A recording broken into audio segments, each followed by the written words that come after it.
Tomaso Mtume, lakini kwetu wanakanda ya metropolitani ya Tabora, kanda ya Tabora, jimbo kuu la Tabora na majimbo yanayoliunda jimbo kuu la Tabora, kwetu pia ni siku ya uzinduzi wa kongamano la WAWATA kanda yetu hii ya Magharibi. Tumshukuru Mungu kwa mambo haya mawili makubwa, kupata bahati yakafanyika kwa pamoja, kuyaadhimisha kwa pamoja. Tupige makofi na vigelegele.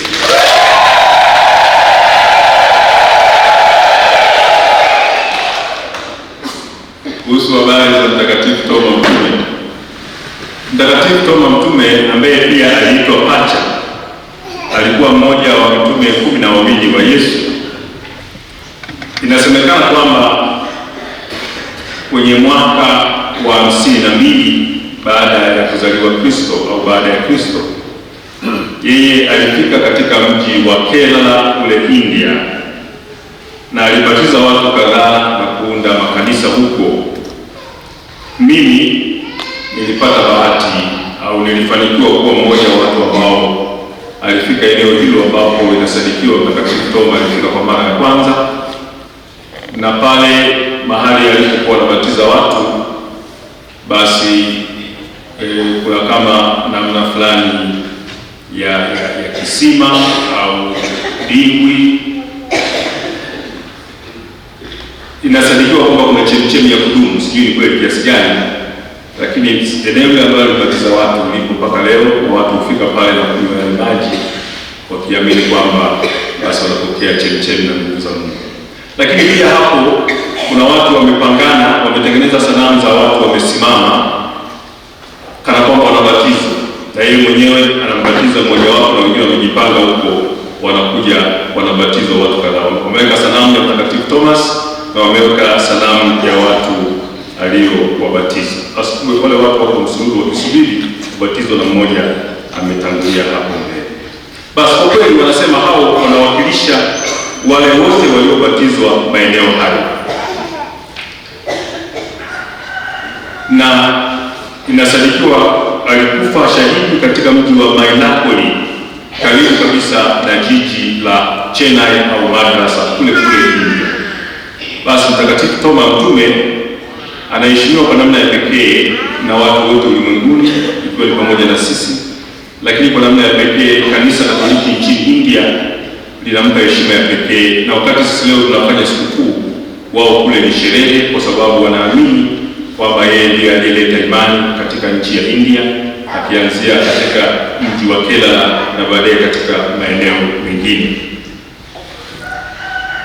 Kama tulivyosema, Mtakatifu Toma Mtume alijulikana sana kama mtume mwenye mashaka.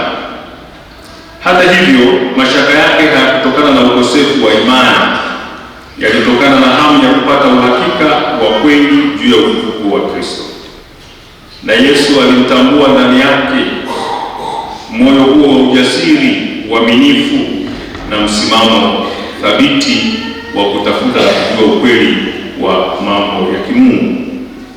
Katika Injili ya leo tuliyosikia, Mtakatifu Toma anajitokeza kama mtume aliyekuwa tayari kutoa maisha yake kwa ajili ya Kristo. Katika Injili ya Yohana sura ya 11 aya 16 anasema, tuende na sisi ili tufe pamoja naye, yaani tufe pamoja na Kristo. Kimsingi yeye anaonekana kama mtu aliyekuwa mnyenyekevu, lakini mdadisi. Aliuliza mambo mengi ili kupata ufahamu, ili kupata ukweli. Naweza kusoma pia Injili hii ya Yohana sura ya 14 aya ya 5, na alitamani kumwona Bwana mwenyewe ili imani yake isimame juu ya ukweli. Soma Injili ya Yohana sura ya 20 aya 25. Ingawa alipitia nyakati za mashaka na kutafuta majibu, alipoonana na Kristo mfufuka, alikiri kwa imani isiyotikisika. Alisema, Bwana wangu na Mungu wangu.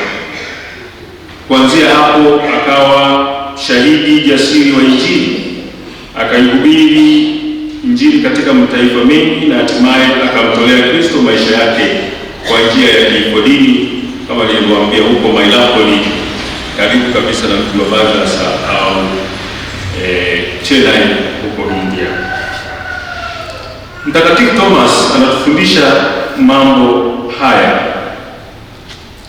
kwamba tusiogope kutoa hoja za kweli, maswali ya kweli na ya msingi yanaweza kutuongoza kuijua imani ya kweli, imani iliyo imara, na kwamba uaminifu kwa Kristo unahitaji moyo wenye uhakika, ujasiri wa kujitoa. Basi leo hii tunapoadhimisha misa hii, ikiwa ni siku ya Mtakatifu Thomas au Toma Mtume, lakini pia ikiwa ni siku ya ufunguzi wa kongamano letu la Kanda ya Magharibi Metropolitan ya Tabora, kutakuwa na vipindi vya sala, kutakuwa na vipindi vya mafundisho, tutaseminishwa.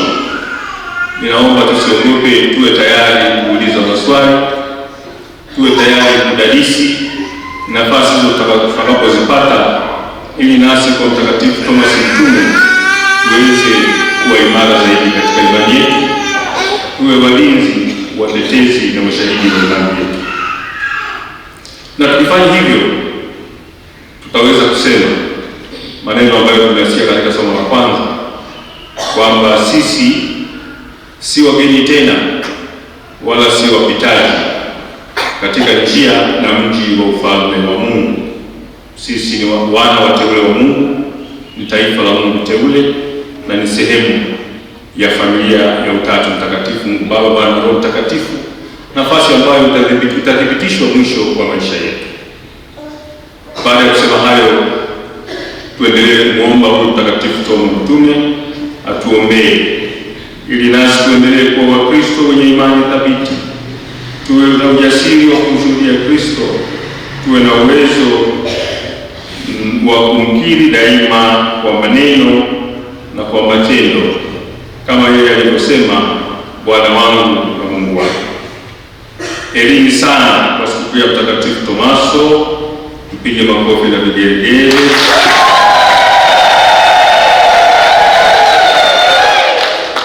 Heri sana kupata fursa ya kukutana katika kongamano hili la kanda, hasa sisi akina mama WAWATA wa kanda yetu ya Magharibi.